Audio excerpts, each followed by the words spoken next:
فرش التراب يضمني وهو غطاء. کوئی شخص یقین کے ساتھ نہیں کہہ سکتا کہ اب حالات کا کیا رخ ہوگا، اس لیے کہ ظاہر بات ہے قرآن مجید میں مستقبل کے بارے میں خود حضور سے کہلوایا گیا، وَإِنْ أَدْرِي أَقَرِيبٌ أَمْ بَعِيدٌ مَا تُوعَدُونَ.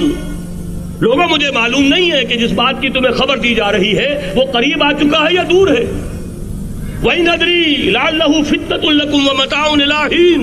اور میں نہیں جانتا، ہو سکتا ہے اللہ کچھ اور مہلت دے دے تمہیں اور کچھ اور آزمائش جو ہے اس کے لیے تمہارے لیے کوئی اور مہلت عطا فرما دے، ہو سکتا ہے. تو میں بھی کسی دعوے سے نہیں کہہ رہا، لیکن دو امکانات ہیں. امکان نمبر ایک کیا ہے؟ ابھی عالم اسلام کا ایک سالڈ بلاک ہے جو یہودی ورلڈ آرڈر کی نگاہوں میں کھٹک رہا ہے. میں کھٹکتا ہوں دل یزداں میں کانٹے کی طرح. اگرچہ ان کی اسٹریٹجی کیا ہے؟ ایک ایک کر کے ان کے حصے بکھرے کر کے تیا پانچا کرو. ابھی وہ بلاک کون سا ہے؟ ایران ہے، افغانستان ہے، پاکستان ہے اور روسی ترکستان سے آزاد ہونے والی جو ریاستیں ہیں، یہ ایک سالڈ بلاک. یہ عجمی مسلمان عربی نہیں، عربی گئے، یہ نوٹ کر لیجئے. اس لیے کہ عربوں کو اللہ نے فضیلت دی تھی، محمد ان میں سے تھے صلی اللہ علیہ وسلم، یہ رتبہ بلند ملا جن کو مل گیا. لیکن ساتھ ہی اللہ نے دھمکی بھی دے دی تھی سورہ محمد میں، ان تتولوا یستبدل قوما غیرکم.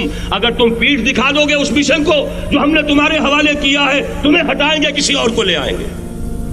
اور یہ بات ہو چکی ہے 13ویں صدی عیسوی میں. 1258 میں جب سقوط بغداد ہوا ہے، عربوں کے ہاتھ سے عالم اسلام کی قیادت چھین لی گئی، معذور کر دیے. اس کے بعد قیادت کن کے ہاتھوں میں آئی؟ ترکوں کے ہاتھ میں. ترکان تیموری ہندوستان میں، ترکان صفوی ایران میں، ترکان سلجوقی مڈل ایسٹ میں، اور ترکان عثمانی کا تو کہنا ہی کیا ہے. وہ ایشیا مائنر سے چل کر آپ کو معلوم ہے کہ مشرقی یورپ کا کتنا بڑا علاقہ، دی گریٹ آٹومان امپائر اس صدی کے آغاز تک قائم تھی. اس صدی میں عجیب عجیب معجزے ہوئے ہیں. گریٹ آٹومان امپائر جو 3 بر اعظموں پر محیط، نام و نشان ختم. دی گریٹ USSR، نام و نشان ختم. اب تو روس صاحب ایک ملک کی حیثیت سے رہ گئے. یہ اس صدی میں دو اور وقت نہیں ہے میں اور آپ کو کیا بتاؤں. اس صدی میں تو بڑے بڑے عجیب عجوبے ہوئے ہیں. بڑی بڑی 2 عظیم جنگیں ہو چکی ہیں، تیسری جو ہے سر پر کھڑی ہے، دور نہیں ہے، جس کو حدیث میں کہا گیا ہے الملحمۃ العظمی، تاریخ انسانی کی عظیم ترین جنگ، اور وہی صلیبی جنگ جس کا آغاز بوسنیا سے ہو چکا ہے. بہرحال اس وقت جو میں کہہ رہا تھا، ورنہ میرے پاس تو یعنی یہ کہ درد دل کہنے کے لیے وقت نہیں ہے، مجھے اپنی بات کو محدود کرنا پڑ رہا ہے. لیکن میں اب آ رہا ہوں اصل موضوع کی طرف کہ ایک امکان تو یہ ہے کہ اس بلاک میں اسلام کا احیاء ہو، اور اس کے لیے کچھ نویدیں بھی موجود ہیں احادیث نبویہ میں. وہ تو آپ نے سنا ہوگا اقبال کا شعر، میرے عرب کو آئی ٹھنڈی ہوا جہاں سے، میرا وطن وہی ہے، میرا وطن وہی ہے. حدیث میں آتا ہے یخرج ناس من المشرق یؤتون للمہدی، یعنی سلطان ہی، مشرق سے فوجیں نکلیں گی کہ جو کہ مہدی کی حکومت قائم کریں گی، اور یہ ہوں گے حضرت فاطمہ کی نسل ہی سے رضی اللہ تعالی عنہا. لیکن عالم عرب کے اندر پھر ایک طاقت بن کر ابھریں گے، باطل کی قوتوں کے خلاف جہاد کریں گے. لیکن ان کو مدد آئے گی 2 طرف سے. ایک زمینی مدد آئے گی مشرق سے، ایک آسمانی مدد آئے گی.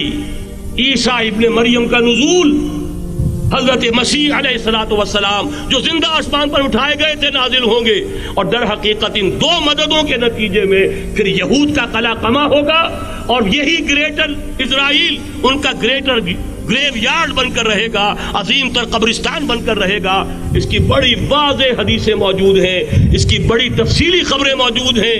یہ احادیث کی کتب کے اندر بدقسمتی سے ہماری اس کی طرف توجہ نہیں. ایک تو یہ ہو سکتا ہے. اسی طریقے سے ایک اور حدیث ہے، یخرج من خراسان رایات سود، اور یہ مسلم شریف کی روایت ہے، نوٹ کیجئے گا، نہیں ترمذی شریف کی روایت ہے، یخرج من خراسان الآیات سود لا یردها شیء حتی تنصب بإیلیا. اور خراسان حضور کے زمانے میں آج کے افغانستان کا نام تھا.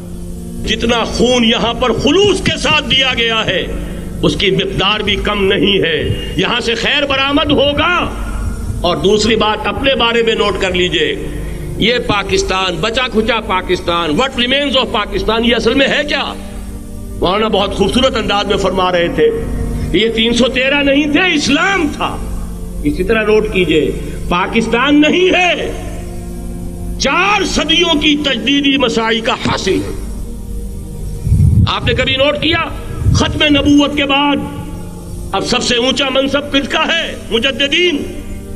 سنن ابی داؤد کی روایت، ان اللہ یبعث فی هذه الامہ علی راس کل 100 عام من یجدد لها دینها. اور نوٹ کیجئے کوئی بات ہے، 1000 برس تک سارے مجدد عالم عرب میں پیدا ہوئے. جیسے ہی دوسرا 1000 سال شروع ہوا، الف ثانی کا مجدد اعظم شیخ احمد سرہندی کہاں تھا؟ صنم خانہ ہند میں. حاضر ہوا میں شیخ مجدد کی لحد پر، وہ خاک کے ہے زیر فلک مطلع انوار، گردن نہ جھکی جس کی جہانگیر کے آگے، جس کے نفس گرم سے ہے گرمی احرار. وہ پھر 12ویں صدی کا مجدد اعظم امام الہند شاہ ولی اللہ دہلوی، 13ویں صدی کا مجدد اعظم سید احمد بریلوی، اس کے خون کا امین اور اس کے ساتھ کے شہداء کے خون کا امین، ان کے جسموں کا امین. آپ کا خطہ ہزارہ، آپ کا خطہ سوات، اس میں ان کی جانیں ہیں جو دی گئی ہیں. اور وہ نہایت میں آپ سے عرض کر دوں، دور صحابہ کے بعد اتنا خالص اسلامی جہاد پوری مسلمان تاریخ میں نہیں ملے گا جتنا وہ تحریک شہیدین کا. 14ویں صدی ہجری میں شیخ الہند جیسا مجاہد اعظم کہ انگریز نے گرفتار کر کے قید بھی کیا ہے، تو کہاں؟ ہندوستان میں نہیں، کہاں؟ جزیرہ سائرس، کیا نام تھا؟ مالٹا، جزیرہ مالٹا بحر روم میں. اقبال کے نفس سے ہے لالے کی آگ تیز، ایسے غزل سرا کو چمن سے نکال دو.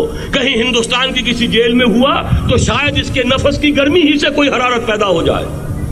اور اسی صدی میں 14ویں صدی ہجری میں اقبال جیسا مفکر، اسی 14ویں صدی ہجری میں مودودی جیسا مصنف، اسی 14ویں صدی ہجری میں مولانا الیاس جیسا مبلغ رحمہم اللہ، عظیم شخصیتیں. آج پورے عالم اسلام میں آپ کو تبلیغی دوست ملیں گے. یہ کہاں سے شروع ہوئی تحریک؟ دہلی کی ایک چھوٹی سی مسجد سے. وہ مسجد بنگلے والی اب تو بڑی عالیشان ہو گئی ہے، جب وہاں شروع ہوا تھا کام بڑی چھوٹی سی مسجد. یہ سارے کام یہاں کیوں ہوئے؟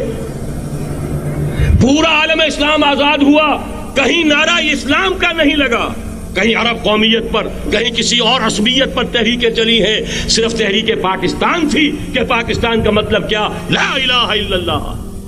کوئی سبب ہے کہ یہاں قرارداد مقاصد پاس ہوئی، حاکمیت اللہ کی ہے کہ اکبر نام لیتا ہے خدا کا اس زمانے میں.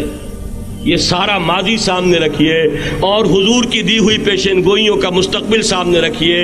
ان دونوں سے ثابت ہوتا ہے اس خطہ ارضی سے کچھ ہونا ہے.